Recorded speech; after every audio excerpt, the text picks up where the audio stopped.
अस्सलामुअलैकुम। तो क्या हाल है भाइयों, आप देख रहे हैं मिस्टर इलेक्ट्रिक चैनल। तो उम्मीद करता हूँ आप सब खैरियत से होंगे, ठीक होंगे। तो आज की हम नई वीडियो के साथ हाजिर हैं जी। तो आज हम पढ़ने जा रहे हैं जी एटम के बारे में कि एटम क्या होता है, एटम किसे कहते हैं। अच्छा, तो इसकी थोड़ी डेफिनेशन देख लेते हैं। दुनिया की तमाम चीज़ें छोटे छोटे ज़र्रात से मिलकर बनती हैं, इनको हम एटम कहते हैं। ठीक हो गया भाई। एटम के 3 हिस्से होते हैं, ये मैंने बनाया हुआ है एटम। तो इलेक्ट्रॉन, प्रोटॉन और न्यूट्रॉन। तो ये एटम का है जी सारा कुछ है। और न्यूक्लियस, इलेक्ट्रॉन पर नेगेटिव चार्ज होता है। इलेक्ट्रॉन प्रोटॉन की निस्बत हल्के होते हैं, और ये कितने हल्के होते हैं, 1840 गुना हल्के होते हैं। ठीक हो गया। और ये एटम के न्यूक्लियस के गिर्द तेज़ी से गर्दिश करते रहते हैं। ठीक हो गया। अब प्रोटॉन की बारी है। प्रोटॉन ऐसे ज़रात जिन पर मुस्बत चार्ज होता है और ये न्यूक्लियस के अंदर मौजूद होता है। तो प्रोटॉन इन्हें कहते हैं। न्यूट्रॉन, न्यूट्रॉन पर कोई चार्ज नहीं होता और ये भी न्यूक्लियस के अंदर रहते हैं। ठीक है, ये न्यूक्लियस के अंदर ही रहते हैं। अब न्यूक्लियस को पढ़ते हैं। न्यूक्लियस एटम के मरकज़ी हिस्से को, मतलब दरमियानी हिस्से को न्यूक्लियस कहते हैं। ये प्रोटॉन और न्यूट्रॉन पर मुश्तमिल होता है। अब आपको इनकी समझ आ गई होगी। अब इसके बाद जो एक है जी, तो भाइयों जैसा कि मैंने बताया था आपको पहले, एक करंट की डेफिनेशन बताई थी।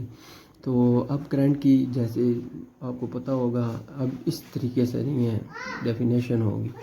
ये देखें, वो एटम का, इलेक्ट्रॉन का, न्यूट्रॉन और प्रोटॉन का पढ़ाने का यही मकसद है कि उसके बाद ये आती हैं चीज़ें।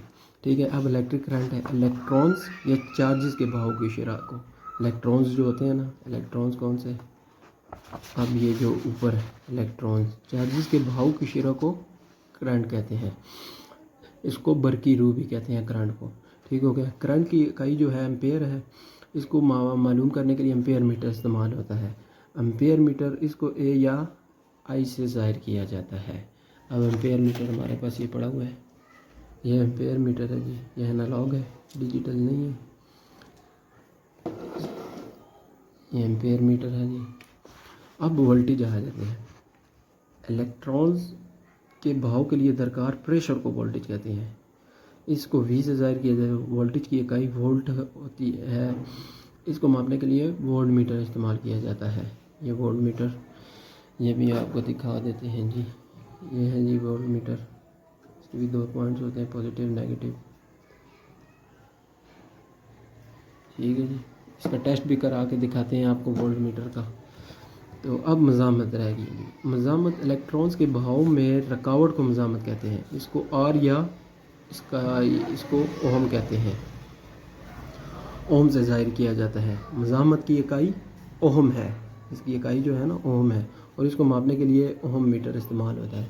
इसकी मैं तस्वीर तो शेयर कर दूंगा, लेकिन मेरे पास वो नहीं है, ओहम मीटर नहीं है, तो इसकी तस्वीर शेयर करेंगे। अब आपको इन तीनों की मैं एक एग्ज़ाम्पल दिखाता हूँ। तो भाइयों ये है जी एग्ज़ाम्पल, जो आपको वोल्टेज, मज़ामत और इलेक्ट्रिक करंट पढ़ाया है ना, ये उसकी एग्ज़ाम्पल है।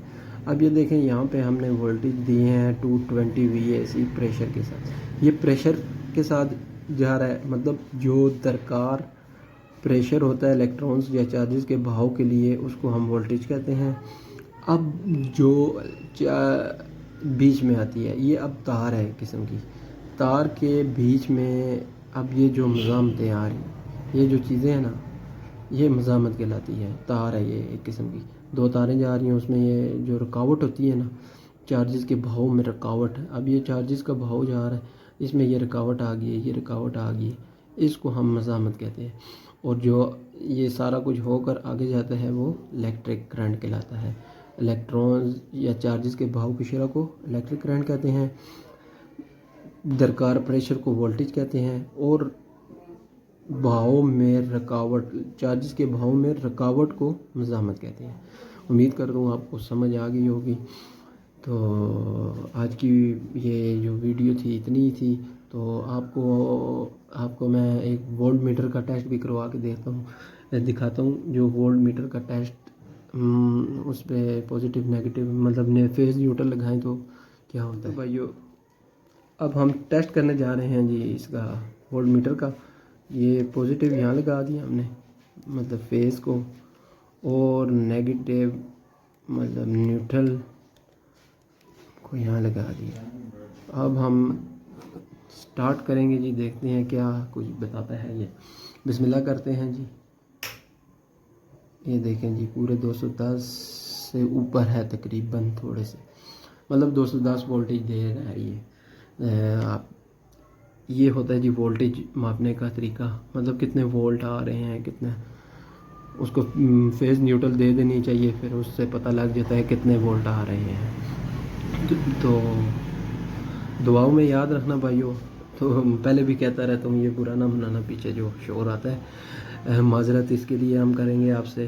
तो दुआओं में याद रखना। इसी तरह भाई के लिए चैनल को सब्सक्राइब कर दें, लाइक कर दें वीडियो को, और मिलते हैं नेक्स्ट वीडियो में। अल्लाह हाफिज़, तब तक अपना ख्याल रखें।